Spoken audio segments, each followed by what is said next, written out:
Kalian pernah kepikiran nggak sih, kenapa peradaban-peradaban besar di dunia ini bisa bangkit dengan megah, tapi kemudian runtuh juga? Hari ini, yuk kita bareng-bareng mundur ke abad ke-14 buat ketemu sama seorang jenius yang nggak cuma nanyain itu, tapi juga mengubah cara kita memandang sejarah dari sekedar kumpulan cerita jadi sebuah ilmu pengetahuan. Nah, ini dia pertanyaannya. Gimana kalau ternyata sejarah itu punya pola yang bisa diprediksi? Mirip-mirip kayak hukum fisika? Ini adalah sebuah gagasan yang super radikal pada masanya dan jadi jantung dari mahakarya Ibnu Khaldun. Ide inilah yang mengubah sejarah dari sekedar catatan kejadian jadi semacam ilmu untuk mendiagnosis sebuah masyarakat. Dan ini dia orangnya, Ibnu Khaldun. Jauh banget sebelum ada istilah kayak sosiologi atau ilmu politik, pemikir dari abad ke-14 ini pada dasarnya udah menciptakan bidang-bidang itu. Yuk kita bongkar gimana caranya. Oke, biar kita benar-benar paham kejeniusannya, kita bakal bedah karyanya pakai 4 kacamata atau lensa yang beda, lensa seorang profesor, peneliti, filsuf, dan terakhir kreator. Oke, kita mulai dari kacamata seorang akademisi dulu ya, buat ngebangun fondasi dari keseluruhan karya monumental Ibnu Khaldun ini. Jadi, Ibnu Khaldun ini bikin satu pembedaan yang penting banget. Menurut dia, ada yang namanya sejarah luar. Isinya ya cuma daftar raja, perang, tanggal-tanggal gitu. Tapi, ada juga sejarah dalam. Nah ini nih, kekuatan-kekuatan tak kasat mata yang sebetulnya jadi mesin penggerak semua peristiwa itu. Dia bilang, kebanyakan sejarawan di masanya cuma fokus di permukaan aja. Buat dia, tahu apa yang terjadi itu nggak cukup. Sama sekali nggak cukup. Dia tuh terobsesi sama pertanyaan kenapa. Makanya dia bertekad bikin satu ilmu yang benar-benar baru, sebuah ilmu tentang peradaban itu sendiri. Dan dia kasih nama ilmunya Ilmul Umron. Kalau diterjemahin langsung, ya artinya ilmu peradaban. Ini loh, upaya pertama dalam sejarah untuk mempelajari masyarakat secara sistematis. Makanya banyak yang bilang dia itu bapaknya sosiologi. 500 tahun lebih awal, bayangin. Oke, pertanyaannya sekarang, gimana caranya ngebangun ilmu baru dari nol? Jawabannya harus punya metode yang ketat.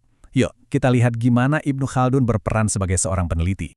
Nah, kutipan ini kuncinya. Dia percaya kondisi manusia itu kan didorong sama psikologi dan lingkungan. Ya, itu tuh menciptakan pola-pola yang berulang. Jadi, sejarah itu bukan mengulang dirinya sendiri plek-ketiplek, tapi lebih kayak punya irama yang sama. Dan ini kerennya, dia nggak nelen mentah-mentah apa yang tertulis. Dia tuh kayak detektif, selalu nge-cross-check catatan sejarah pakai logika, geografi, dan akal sehat. Salah satu kasus yang paling terkenal, logikanya gini kata dia, wilayah Mesir dan Suriah pada zaman itu, secara geografis, secara fisik, nggak mungkin bisa menampung pasukan segitu banyaknya. Jadi laporan sejarah itu harus selalu diuji, masuk akal nggak secara fisik dan rasional. Nah, inilah metode kritisnya dia. Semacam checklist 4 langkah buat misahin fakta dari fiksi. Yang jujur aja, masih relevan banget buat penelitian sejarah yang bagus sampai sekarang. Oke, metodenya udah ada, sekarang kita pakai metode itu. Kira-kira wawasan universal apa sih yang dia temukan tentang sifat kekuasaan dan masyarakat? Nah, sekarang kita pakai kacamata filsuf. Dia menemukan satu kekuatan kunci yang jadi mesin penggerak sejarah, namanya asabiyah atau solidaritas kelompok.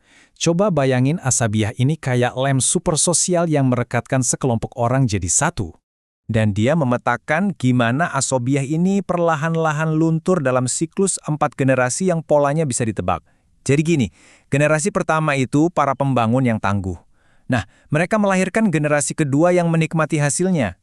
Terus, generasi ketiga ini cuma jadi peniru yang keenakan, udah manja. Dan akhirnya, mereka digulingkan sama kelompok baru yang lebih lapar dan punya asobiah yang masih kuat.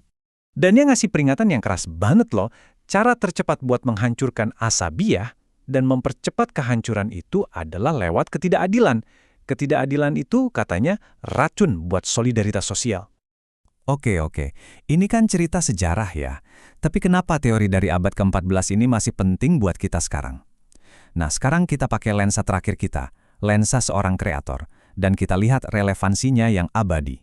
Coba deh, bayangin sebuah peradaban atau masyarakat itu kayak makhluk hidup. Nah, Ibnu Khaldun ngasih kita semacam alat diagnosis buat ngecek kesehatannya.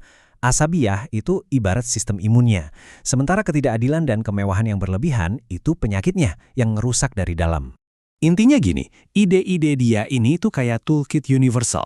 Anda bisa loh pakai kerangka berpikir ini buat analisis jatuh bangunnya perusahaan teknologi, dinamika gerakan politik, atau bahkan masa depan negara Anda sendiri. Dan buat penutup, yuk kita renungin bareng-bareng. Gimana wawasan dari abad ke-14 ini justru jadi tamparan buat kita di zaman sekarang? Ini bukan pertanyaan gampang loh, tapi ini adalah jenis pertanyaan yang mungkin Ibnu Khaldun ingin kita tanyakan pada diri kita sendiri. Dia udah ngasih ilmunya, sekarang ya terserah kita mau diapain ilmu itu.